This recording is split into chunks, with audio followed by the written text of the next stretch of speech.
sabi nga nila kung ayaw niyong maputukan, eh magturotot na lang, paring Lord. Pero ang tanong, ano nga bang turotot ang patok na yun? Yan ang assignment ng Mobile 5 ngayong umaga. Galing tumorotot to. Yun. Kasama si Renz Ong Kiko. Renz, good morning. Anong turotot ba yan?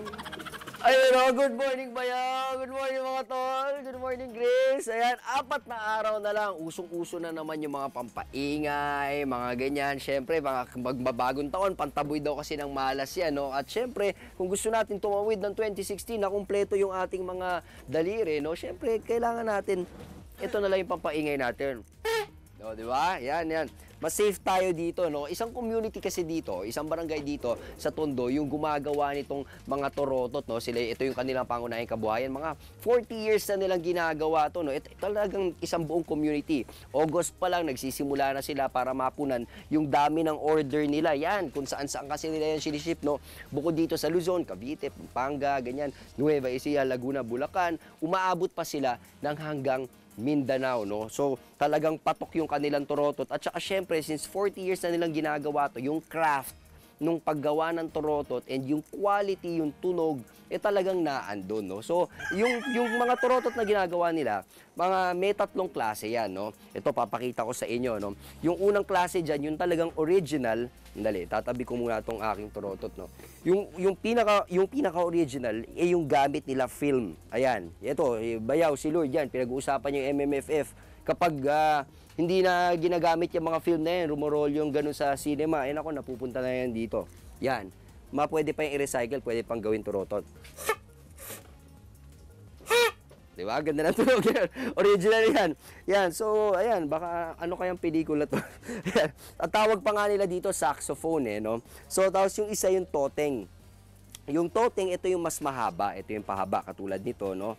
Yan, toteng. Ayan. May mukha pa na Enrique Hill. Kung gusto mong torotot si Enrique Hill, pwede mong itorotot siya. Yan. Tapos, yung isa naman, ang tawag bilog, yung round. Ito, yan. Yan, round. So, may iba-ibang klase yan. Ito, cute. Pag sinabing cute, huwag ka agad magsasmile. Baka tinutukoy lang yung torotot. Yan. Cute. Pati yung tunog, cute eh. Ayan. Tapos, ayan. Yung ano yan, kada piraso, 5 piso lang yan. Okay. Tapos yung toteng naman, meron yung small na toteng. Ito yung medyo mahaba. Ayan o. Hello Kitty pa. Ayan. 5 piso lang din yan. Tapos yung medium, ganito. Yan. 12 pesos. At saka yung large, yan, nasa 15 pesos. Yan, tapos yung round naman na small, ito katulad nito, 6 pesos. Yung medium, ganito, nasa 10 pesos. At yung large, ito pala yung large, no? Large, yan, large, 25. At yung talagang, kung gusto mo talaga ng malaki, ito. Sorry, nagising ko yata sila. Jumbo, yan yung tinatawag nilang jumbo, 35 pesos. Yan. So, ngayon, pag pumunta tayo ng Divisoria, meron tayong mga nakikita ng mga plastic na turotot, katulad nito, na,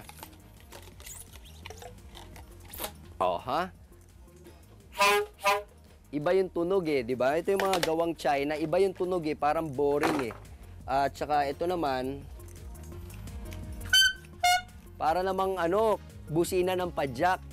So, kung gusto natin nung talagang magandang tunog na toro, di ba? Tama po, no? Kung gusto natin yung magandang tunog na toroto talaga, let's support our local, product, di ba? Love your local na lang, na suportahan po natin sila, yung mga barangay natin dito sa Tondo na gumagawa ng torotot. Ayan. Papakita natin sa inyo kung paano nga ba nila ginagawa itong mga torotot nila, no? Pero bago yan, papakita ko sa inyo yung mga materyales na ginagamit nila. Ito, una dyan, yung karton. Ito yung mga wrapper at ilang feathers sa yung mga palamuti. Katulad niyan, yan, ganyan. At syempre, kailangan natin ng pandikit.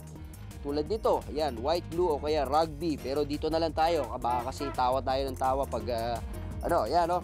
So, ito, pito. Yan, syempre, yan yung ating kung saan tayo iihip ng hangin, no? Tapos, at syempre, kung gusto natin yung talagang original na torotot film, katulad yung sabi ko sa inyo kanina, film yung ginagamit na katawan nung torotot, yan. So, yung first step dyan, yung pagka-cut out. Ito yung ginagawa ni tatay, no? So, may malaki. Tay, para saan ba yung malaki? So, malaki para sa panakaulo niya. Pinakaulo. Opo, ito pong maliit. Ito po yung panakapaligpit niya, yung panakapaa. Pinakapaa niya, ayan. So, ayan yung first step, no? Pagkatapos yan, ito na yan. So, ito yung yung ulo, ito yung pinakapaa. Yan. Nay, ano namang ginagawa nyo? Niraragbi po, dinidikit siya. Dinidikit. Ayan, dinidikit. Tapos nilalagyan nyo po siya ng wrapper. Tama po ba? Opo. Ayan, at yung mga feather na ganyan. Lalagyan natin ng rubber. Yan, lalagyan po ng wrapper. So, yun yung pangalawang step, no? So, yung pangatlong step naman, ito, tatay, ano namang ginagawa nyo dyan? Ito, ginagawa namin dito, pagka minsan, build kami ng film para ilalagay itong, for example, gawa kami. Yan. Ayan, lalagyan namin yan. So, ilalagay yan sa ibabaw ng Yung lalagyan. dito. Ilalagay po natin to. Pagkatapos, iguglugan. Pagkatapos, saka natin ipapatong yan. Yan. Lalagyan nyo ng balihibo rito, saka dito. Ito na po ang kalalabasan ng pinaka-quality. Yan. Yan po. Ito nga pala mga kapatid, no, Boxy, Tatay Conrad, siya yung isa sa mga talaga matagal na rin gumagawa dito. Pero sa isang araw, no, tanong ko lang gaano karami yung nagagawa niyong turotot dito sa barangay? Yung pinakamabilis na gumagawa ng turotot dito, umaabot kami ng gumagawa ng 300 hanggang 500. Isang 300? turotot. Ganyan, sa isang araw lang. Yung ganitong Dami, ano. ha? Ngayon, kung sa film ito tatanungin mo, expert yan, gumagawa naman ito ng mga 500 to 1,000. Maghapon na yan. Talaga? Ito si Kuya, ito yung gumagawa ng film Film na turotot yan. Makikita nyo kung paano, no? Iikot-ikot niya lang yan. Yan. Gaano ba kabilis yung paggawa ng isang film na turotot? Ang totoo lang, may makina ko kung ginagamit dito. May makina ka na Kaya lang, ginagamit. pinalas Pero ko pag na. mano-mano, gaano kabilis? Mabagal ka rito. Siguro, makaka 150 ka lang. Sa isang Isang araw. araw. Pero yung Ganito makina, kalalaki. pag yung makina yung ginamit mo, Yun, nakaka 300, 500, ganyan. talaga, ganun kabilis Laga. Okay, Tatay Conrad, magkano naman yung kita? Yung kinikita nyo dito sa ano? Ang kinikita po namin dito, minsan almost kalahati lang rin ang punan. Magkano? Kunyari, nung muna ka ng 100, tatakbo ng 350 yung pera. Kaya lang naka-stock talaga. Positioning, naka-stock talaga. nakatabi lang talaga yung pera. Mumuna ka talaga. 100 ilang 350 na yun, nagagawa na? 350. 350 turotot na yun. Ay, yung magagawa na, mga 30 lang yun. So, almost, sa 130 na turotot. yung magiging punang 100, lalabas 350 pesos lang. 350 Pero pesos. mga 30 pieces lang na turotot. Ng turotot. Oo, yun ang kalalabas. Kasi 7 pesos ang isa eh. Kaya gano'n, 350. Tay, yung sa film ba, mas mahal ang punuhunan dyan? Sa ano? Dito, mura lang kasi siguro, sa sako nito, naka 350 ang halaga. 350 ang halaga. Tapos magkano yung balik ng pera? Siguro, malaki na, mga triple. Triple Yun. Ito yung turotot Ayan. Sige. So, ayun.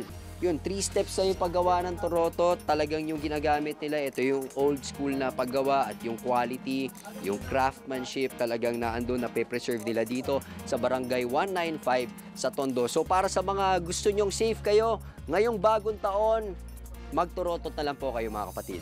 Be sure to come back. News 5 everywhere. Copyright 2015.